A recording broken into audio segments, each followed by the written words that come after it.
हा सातत्याने शेतकऱ्याच्या शेतीमालाला मूल्यवर्धन कसं होऊ शकेल, पोस्ट हार्वेस्ट त्याची व्यवस्था कशी होऊ शकेल, याच्यासाठी कटिबद्ध आमचा विभाग आहे. खरं तर आपण वर्षानुवर्ष आपला हा शेतकरी राजा, बळीराजा, कष्टकरी राजा या देशामध्ये सेवा करत असताना अनेकांना अन्नदाता म्हणून ज्याला आपण ओळखतो, तो शेती करण्यामध्ये अत्यंत तरबेज आहे. तो सगळ्या प्रकारची शेती करू शकतो, पण शेतीमधला माल हा विकण्याचा कसा, हा प्रश्न त्याच्या समोर येत असतो. आता आपल्याकडे टमाटे संदर्भात झालं, पण कधी टमाटे लावलं तर टमाट्याचा भाव खाली जातो, केळी लावलं तर केळीचा भाव खाली जातो, आणि हा शेतकरी हतबल होत असतो की आता पिकवलेला माल विकायचा कसा. आणि म्हणून त्या संदर्भात शेतकरीच्या शेतापासून तर मार्केटपर्यंतची पूर्ण प्रणाली याला विकसित करणं, याला मजबूत करणं, याला ताकद देण्याचं काम हे पुढच्या काळामध्ये आमच्या या विभागाच्या माध्यमातून होणार आहे. मग त्याच्या माध्यमातून नवनवीन प्रयोग करून, नवनवीन तंत्रज्ञानाचा वापर करून, त्याला आधुनिक व्यवस्थापन निर्माण करून, मग आपल्यामध्ये केंद्रामध्ये ई नाम म्हणजे डिजिटल विक्रीची व्यवस्था असेल, थेट शेतीमाल विक्रीची व्यवस्था असेल, शेतकरी ते ग्राहक याची साखळीची निर्माण करण्याची व्यवस्था असेल, cold storage, packing, sorting, grading, अशा प्रकारची सारी व्यवस्था ही कृषी उत्पन्न बाजार समिती स्तरावर उभं करण्याचं काम हे पुढच्या काळामध्ये पणन विभागाच्या माध्यमातून आम्ही तयार करणार आहे. आणि मग मागच्या काळामध्ये आम्ही कृषी उत्पन्न बाजार समितींचं वर्गीकरण केलं, आणि या वर्गीकरणाच्या माध्यमातून 1 स्टार, 2 स्टार, 3 स्टार, 5 स्टार अशा प्रकारचं ग्रेडिंग केलं. आणि या ग्रेडिंगच्या माध्यमातून वेगळ्या वेगळ्या ग्रेडच्या लोकांना वेगळी वेगळी व्यवस्था ही आपल्याला द्यायची. मुंबईसारख्या नवी मुंबईची मार्केट असेल, पुण्याची मार्केट असेल, नागपूरची मार्केट असेल, या आता जवळपास हजारो कोटीचा व्यवसाय करतात, यांच्या गरजा वेगळ्या. तर 3 स्टारच्या कॅटेगरीमध्ये आपली मार्केट कमिटी बसते, आणि याच्यासाठी सुद्धा आम्ही एक कार्यक्रम डिझाईन केला की या मार्केटांना देण्याची गरज काय काय. पहिले आम्ही उत्तर महाराष्ट्रामध्ये विशेषतः आणि महाराष्ट्रामध्ये जवळपास 116 मार्केट कमिटीपैकी 70 मार्केट कमिट्यांना शेतकरी भवन आपण दिले. त्या शेतकरी भवनाच्या माध्यमातून एक शेतकऱ्यांसाठी, या बळीराजासाठी राहण्याची, थांबण्याची, चहा पाण्याची व्यवस्था ही निर्माण करण्यासाठी आपल्याला देखील आपण निधी दिली आहे. ADBच्या माध्यमातून, एशियन डेव्हलपमेंट बँकच्या माध्यमातून जवळपास 2100 कोटी रुपये, 2100 कोटी रुपयाचं आम्हाला राशी मिळणार आहे. आणि त्या राशीच्या माध्यमातून ह्या मार्केट कमिटींना मजबूत करण्यासाठी, मग तुमच्याकडे शेड असेल, तुमच्याकडे गोडाऊन असेल, तुमच्याकडे बेसिक इन्फ्रास्ट्रक्चर असेल, काही ठिकाणी आम्ही वॉशिंग, ग्रेडिंग, सॉर्टिंग, पॅकिंग अशा प्रकारची व्यवस्था संदर्भातलं मशीन देण्याची व्यवस्था आम्ही करणार आहे.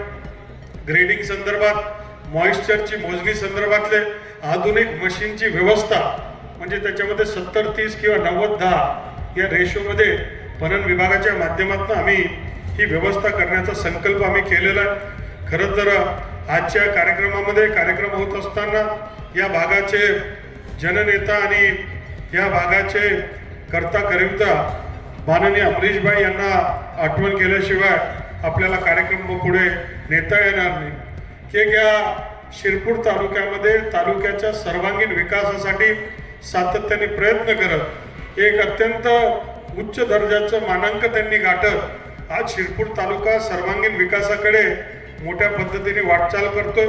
सर्वात महत्त्वाचं आणि सर्वात मूलभूत ही पाण्याची व्यवस्था जी आहे. पूर्वीपासून आपल्या शिरपूर तालुक्यामध्ये पाणी होतं, पण काळाच्या ओघामध्ये 200, 400, 400, 800 मीटर ही बोर आपला हा खोल गेला, आणि मग त्याच्या माध्यमातून शिरपूर पॅटर्न आपलं तयार झालं. आणि या शिरपूर पॅटर्नच्या माध्यमातून पाणी अडवा, पाणी जिरवा, पाणी वाचवा,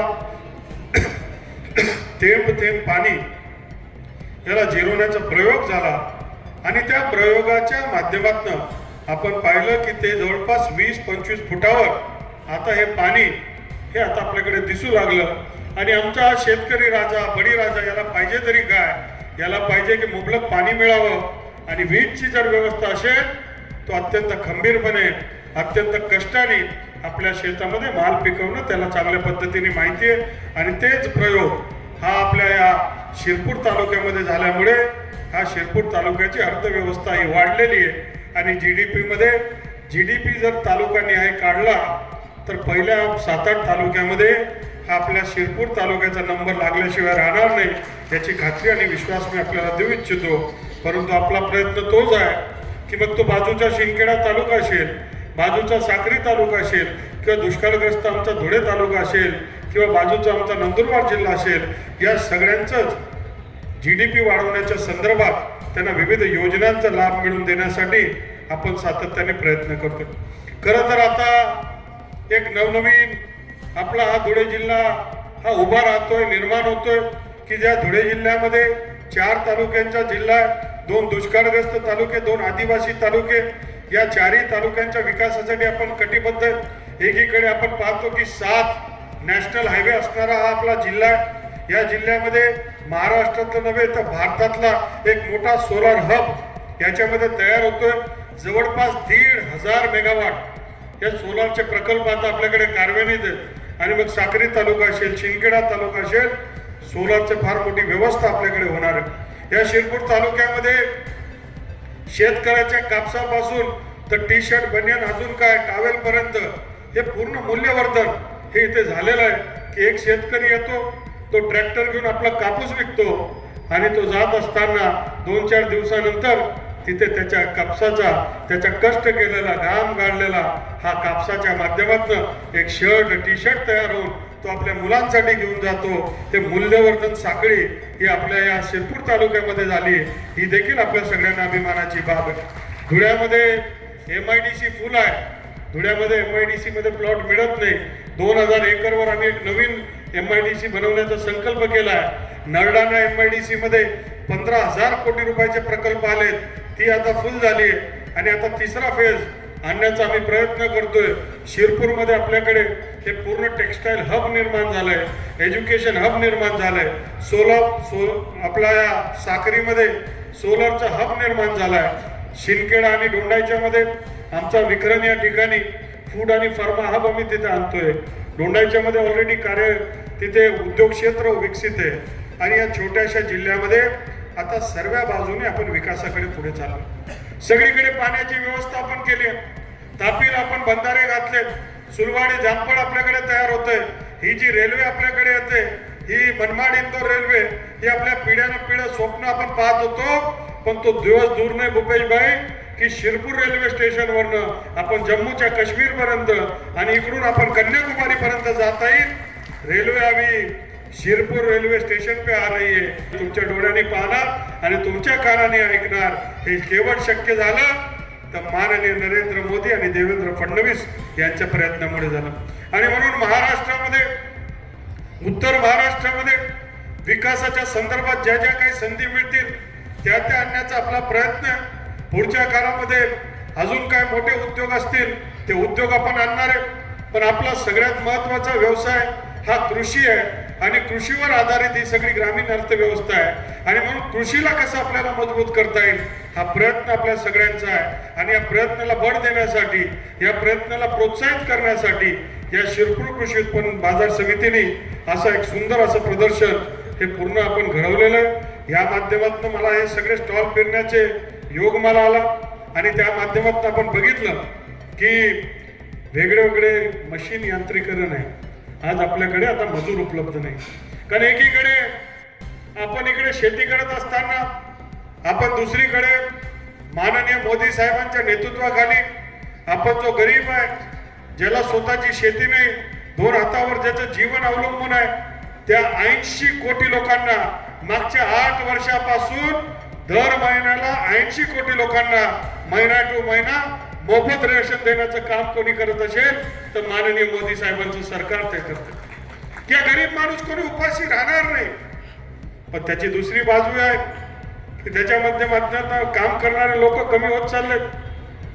कोणी मजुरी करायला तयार नाही आणि शेतकऱ्याचे सुद्धा हाल त्याच्या माध्यमातून होतात. रोजगार हमीच्या माध्यमातून हजारो विहीर, मी स्वतःच या आपल्या धुळे जिल्ह्यामध्ये 25,000 विहिरी वाटल्यात. 5-6 हजार आपल्या शिरपूर तालुक्यात सुद्धा वाटल्या होत्या ज्यावेळेस रोजगार हमी मंत्री होतो. आणि म्हणून मजुरांची संख्या ही कमी होत चालली आणि म्हणून शेतीला पर्याय म्हणून यांत्रिकरण आपल्याला करावं लागेल. यांत्रिकरणामध्ये नवनवीन यंत्र आपल्याला समजावं लागतील. यंत्र काय असतील तर आपले जे सायंटिस्ट आहेत त्यांनी सुद्धा शोधलं पाहिजे. आपले जे मेकॅनिकल इंजिनिअरिंग वाले आहेत त्या लोकांनी भारताची गरजानुसार या शेतीची यांत्रिकरण केली पाहिजे. आणि जगामध्ये जे जे काही यांत्रिकरण उपलब्ध आहे ते आपल्या या छोट्याशा ग्रामीण भागापर्यंत उपलब्ध झालं पाहिजे. आता माहिती कशी घ्यायची, हे समजून कसं घ्यायचं, हे कुठून कोण सांगेल. आणि म्हणून आपल्या सगळ्यांना हे अशा प्रकारचे प्रदर्शन हे अत्यंत महत्त्वाचे. मला असं वाटतं की उत्तर महाराष्ट्रामध्ये एक दीपस्तंभ म्हणून या मार्केट कमिटीचं काम आहे आणि अत्यंत सुंदर असं प्रदर्शन आपण उभं केलंय. आपल्याला मी शुभेच्छा देत असताना अपेक्षा व्यक्त करेल की माननीय गडकरी साहेब असं करतात, पुण्यामध्ये असा एक होतो, बारामती होतो आणि त्याच्यानंतर आता हा शिरपूरला असा हा कार्यक्रम होतो. हा दरवर्षी असा कार्यक्रम होईल अशी मी अपेक्षा या निमित्ताने व्यक्त करतो. माझाही प्रयत्न आहे की माननीय देवेंद्र फडणवीस साहेबांच्या नेतृत्वामध्ये जगातली सर्वात मोठी मार्केट कमिटी, जगामधली सर्वात मोठी मार्केट कमिटी ही महाराष्ट्रामध्ये हे वाढवण बंदराजवळ आपण 1200 एकरमध्ये उभं करतोय, जी 120-125 किलोमीटर इथून असेल आणि जगामधले सर्वात आधुनिक त्याच्या माध्यमातून मार्केट कमिटी राहील की शेतीच्या मालापासून तर प्रायमरी, सेकंडरी आणि टर्शियरी प्रक्रिया होऊन थेट बंदरावर जाऊन ती दुबई आणि खाडीच्या देशांमध्ये पोहोचेल.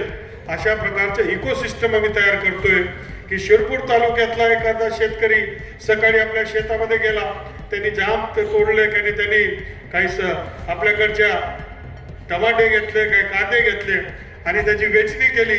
वेचणी केल्यानंतर त्याचं वॉशिंग, ग्रेडिंग, पॅकिंग, सॉर्टिंग झालं. दुपारपर्यंत 4-5 वाजेपर्यंत इथून ते वाधवण बंदराला गेलं.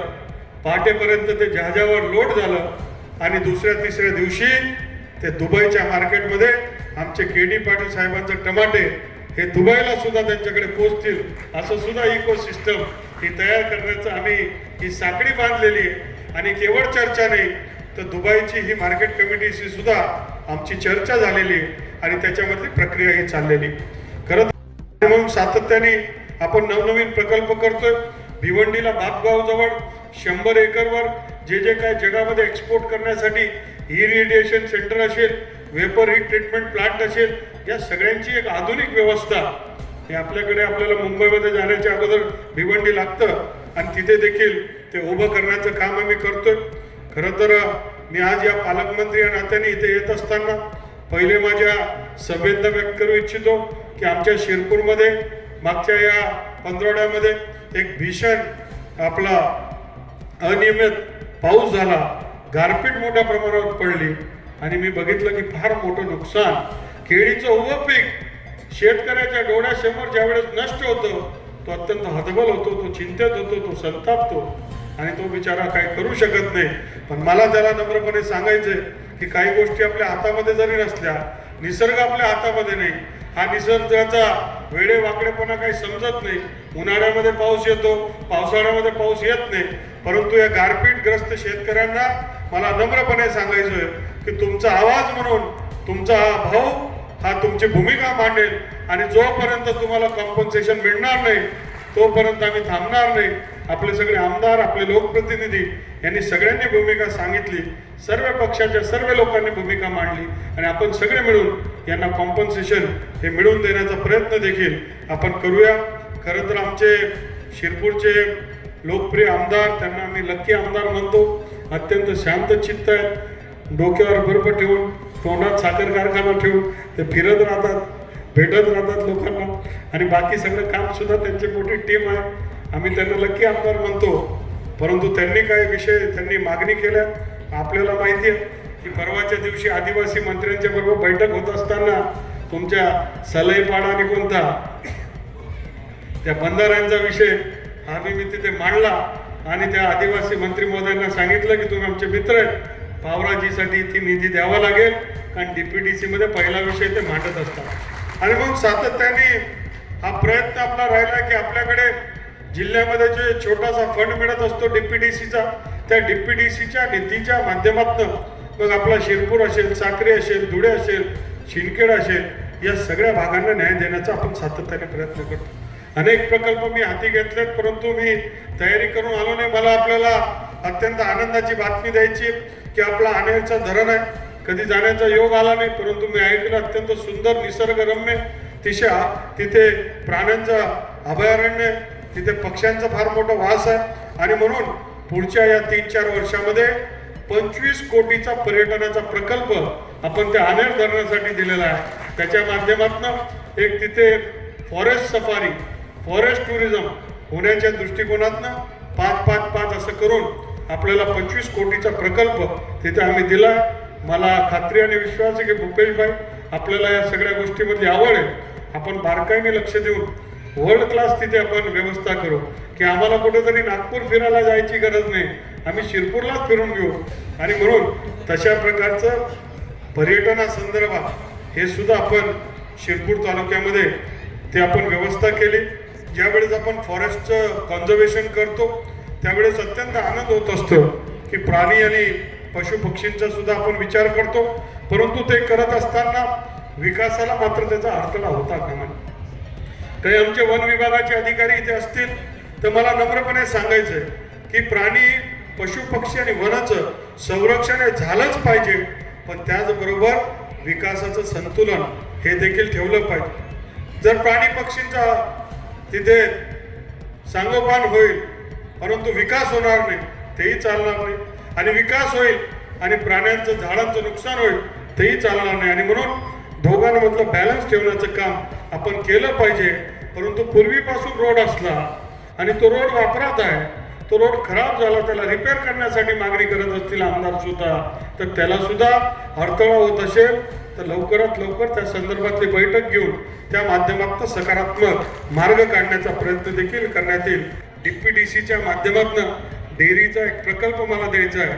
त्या प्रकल्पाच्या माध्यमातून आपला तालुका जर ती जबाबदारी घेत असेल तर तालुक्याला ती डेअरीचा प्रकल्प सुद्धा देण्याचा प्रयत्न मी करेल अशी ग्वाही देतो.